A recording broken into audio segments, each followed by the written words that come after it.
Africa's President Cyril Ramaphosa has described a fire disaster in Johannesburg as a wake-up call, stressing problems of inner-city housing that need to be addressed. 12 children are among 74 people that were killed in a fire that destroyed a five-storey building. Dozens were injured. The structure had previously been declared unsafe, but was taken over by illegal property gangs who rented it out, mostly to migrants from other parts of Africa. The BBC's Shinje Nyoka reports.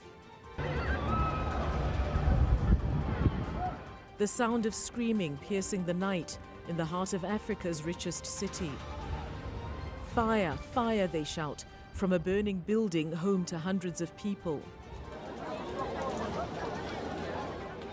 Officials say many residents were trapped inside by a gate, blocked by the bodies of those who had already died. I was watch out in the window, all the building was fired.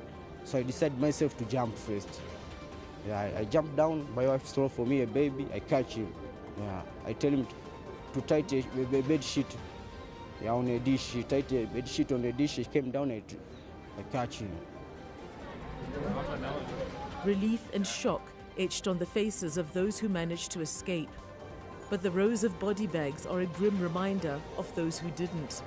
Many who lived inside this building were migrants from across the continent. The residents here were living in overcrowded conditions without consistent electricity or water.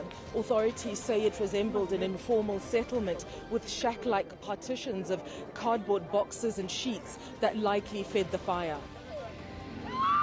Now that the flames have been extinguished, the realization that not everyone is coming out has set in.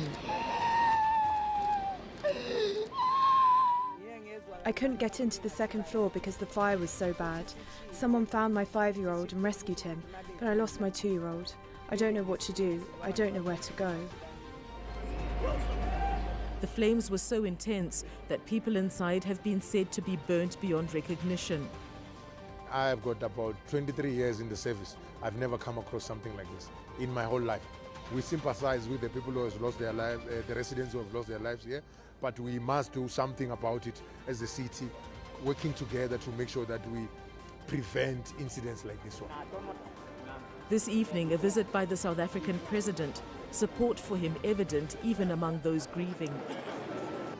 The ministers and the MECs and the province and the city are working now full out to make sure that those who need assistance, from accommodation to trauma counseling to hospitalization, are being looked after. While the cause of the fire is still unknown, authorities are promising a thorough investigation as loved ones in mourning demand answers about one of the worst fires in South Africa's history.